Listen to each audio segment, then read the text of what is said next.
सो जय हिंद and hello everyone, welcome to our YouTube channel.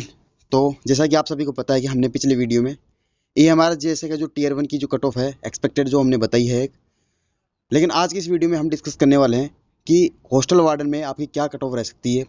क्या हम सेफ स्कोर एक अज्यूम करके चले जिससे कि हम आगे अपनी टीयर 2 की प्रिपरेशन स्टार्ट कर सकें।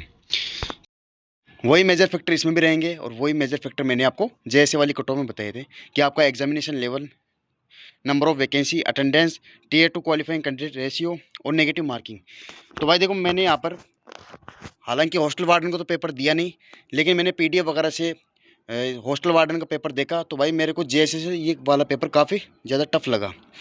तो भाई एग्जामिनेशन लेवल कहीं ना कहीं इसका तो हम बोल सकते हैं कि भाई बिल्कुल मॉडरेट टू हार्ड यहाँ पर है, मॉडरेट टू हार्ड।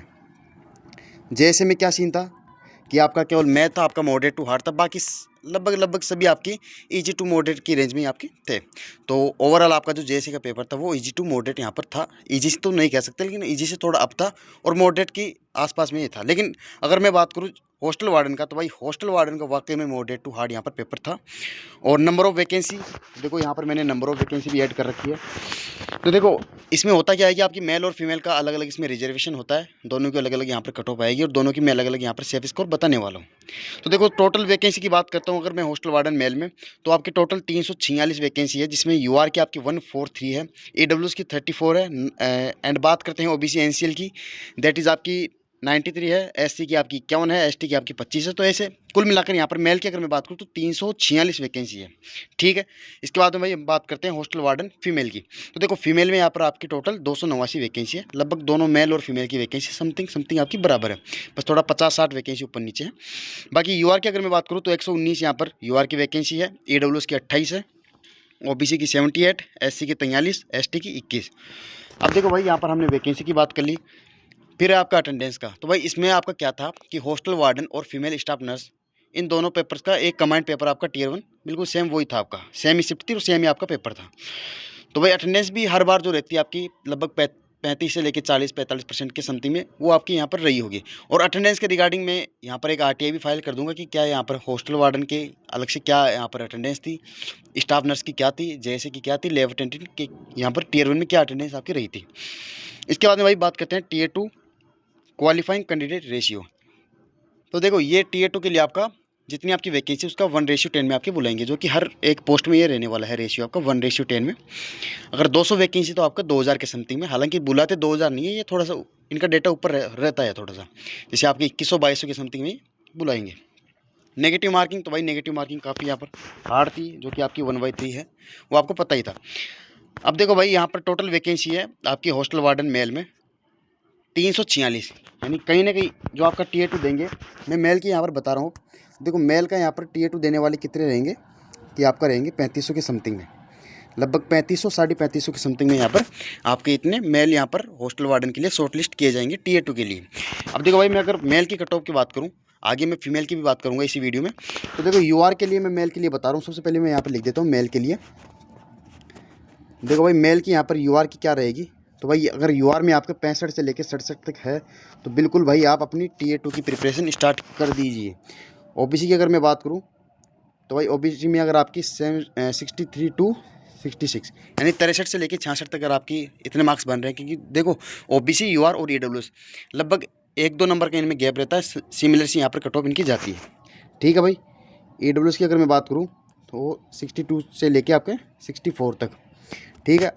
अब नेक्स्ट हम डिस्कस करते हैं एससी की। तो देखो अगर मैं एससी की बात करूँ और एसटी की यहाँ पे लिख देता हूँ, तो देखो एससी में आपकी रहेगी भाई कहीं ना कहीं 59 से लेके 61 तक।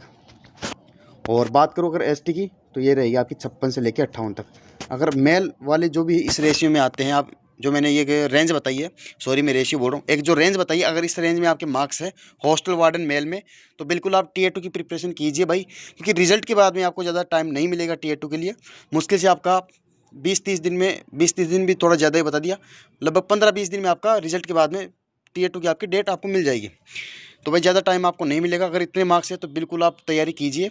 और अब नेक्स्ट में बात करता हूँ भाई फीमेल की। तो देखो, फीमेल में यहाँ पे लिख देता हूँ सबसे पहले, ताकि आपको कन्फ्यूजन ना रहे, ठीक है भाई। तो देखो, फीमेल में अगर मैं यूआर की बात करूँ, तो भाई अगर यूआर में आपकी फीमेल से 62 से लेके 64 तक है तो बिल्कुल आप तैयारी कीजिए, 64 है ठीक है। ओबीसी की अगर मैं बात करूँ तो ओबीसी में अगर आपके 60 से लेके 63 या 62 तक भी नंबर है तो बिल्कुल आप तैयारी कीजिए। ईडब्ल्यूसी की अगर मैं बात करूँ तो 59 to 61। और SC ST की मैं नेक्स्ट वाले स्लाइड पे डिस्कस करता हूँ। देखो अगर SC की मैं बात करूँ आपके 55 से लेके 58 तक है तो बिल्कुल तैयारी कीजिए। और ST में वही आपका 53 to 55 है। अगर इस रेंज में अगर आप फीमेल के इतने मार्क्स है तो बिल्कुल आप बेझिझक होकर अपनी Tier 2 की प्रिपरेशन कीजिए, क्योंकि ज़्यादा टाइम फिर नहीं मिलेगा।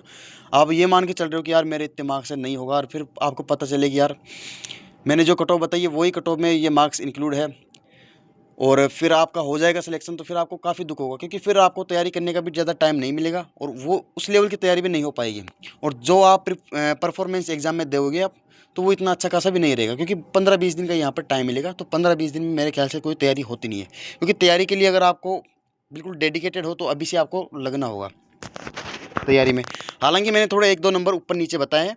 अगर आपके 1-2 नंबर ऊपर नीचे है तो बिल्कुल आप कीजिए। जैसे अगर मान के चलो मैंने 62 बता दी यूआर की, तो अगर आपके 60 भी है तो बिल्कुल यूआर में आप तैयारी कीजिए भाई। और देखो काफ़ी लोगों का ये भी डाउट है कि हम कैसे मैनेज करें कि मेरा जैसे Tier 2 भी है तो Tier 2 की भी मेरे को करनी है, और साथ में जैसे KVS JSA का भी एग्ज़ाम लगा है, तो इसके लिए भी भाई मैं नेक्स्ट वीडियो में आपको डिस्कस करूँगा। और नेक्स्ट वीडियो में हम डिस्कस करेंगे कि हॉस्टल वार्डन के लिए हम Tier 2 की कहाँ से प्रिपरेशन करें, कैसे प्रिपरेशन करें, और साथ में आपका JSA का भी बताऊँगा।